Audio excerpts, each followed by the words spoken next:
ভাই ওরে আরে বেটা পুরো গুতে গুতে অবস্থা যায় আরে কি আয় তো মনে হচ্ছে যে ডান্স রাইছি আমরা তো ইঙ্গে অন্তর তো আদা লাইছি তুই মন খারাপ কি লেগি রে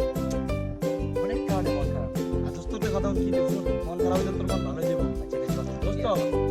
আমরা তো তিন গেছি বুঝলি এই বোটানিক্যাল গার্ডেনে ঢুকি যা দেখলাম বেটা তুই ভুল করছিস কি এ ভুল করছি হিয়ান করছে আরে বেটা ভুল করছি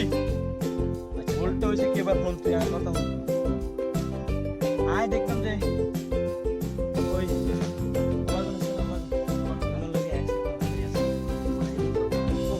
বেটা আছে বুঝতে বেটা কত বলে না তুই দুই বেটা কত বলে না না তাও তো বলে বেটা এখন আগে তোর তো সমস্যা কি দোস্ত আয় তোর কাছে ওকে আস্তাগফিরুল্লাহ তুই যদি আস্থা করলা করে গেলে বোটানিক্যাল গার্ডেন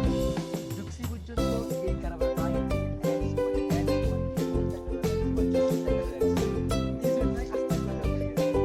তুই আমার কাছে আস্থা করলে শব্দ হইবে না বলে পাওরে তুই এনে হুজুরগিরি দেখতে সস বুঝছি হন হন বহুত বুজুর্গিরি হয় আর কথা হন তুই আর কথা হন হুজুরগিরি বড় আমরা শুনতে ইয়ে না বোটানিক্যাল গার্ডেন ইয়ে না আচ্ছা হন হন হন আর কথা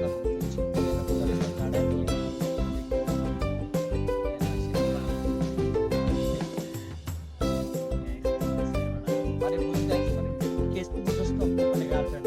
আমরা যদি এনা গার্লফ্রেন্ড নাই কেউ দেখবে কেউ দেখতে না আমরা নগর দেখতে না যে আমরা এনা কেউ দেখবে না আচ্ছা বোটানিক্যাল গার্ডেনে কেন দেখতে না কে বলতে তুই কে বুঝাই মানে কে দেখতে না মানছে মানছে দেখতো না এলে বলি তুই এক্স আর ওয়াই এক্স ওয়াই এরাদের উপরে ওরাদের উপরে বুঝতে সেভাবে বলবি আল্লাহকে দেখে আল্লাহ উপরে যা আল্লাহ একজন আছে এটাকে ভুলে গেছস আল্লাহ যে সবকিছু দেখেন এটা কি তুই জানোস কোরআনে আল্লাহ পাক বলেছেন আল্লাহু খাবীরুম বিমা ইয়াসনাউন আল্লাহ অবশ্যই তোমাদের সবকিছু অবলোকন করে এরপরে কয়টা আল্লাহ আরো রয়েছেন আল্লাহু ইয়ালামু মা তুবদুনা ওয়া মা কুনতুম তাকতুমুন আল্লাহ বলতেছে আমি তোমাদের প্রকাশ্যে যে কাজ করে এবং গোপনে কাজ করে সকল কাজ আমি অবলোকন করি সবকিছু আল্লাহ দেখেন তাহলে তুই কিভাবে কাজ আল্লাহ দেখতে এরপরে আল্লাহ পাক পড়তে বলতেছেন যে কুল্লিল মুমিনিনা ইয়াগুদ্দু মিন আবসারিহিম তোমরা তোমাদের চোখকে নিম্নগামী করো চোখকে নিম্নগামী করো সেখানে তুই একটা মেয়েকে নিয়ে এক্স ওয়াই খেলায় খেলবি এই কখনো সম্ভব হয় এটা কি আসলে ঠিক একটু চিন্তা কর কত বঙ্গ হয়ে গেছে এই জাতি ধ্বংসের দিকে যাচ্ছে আজকে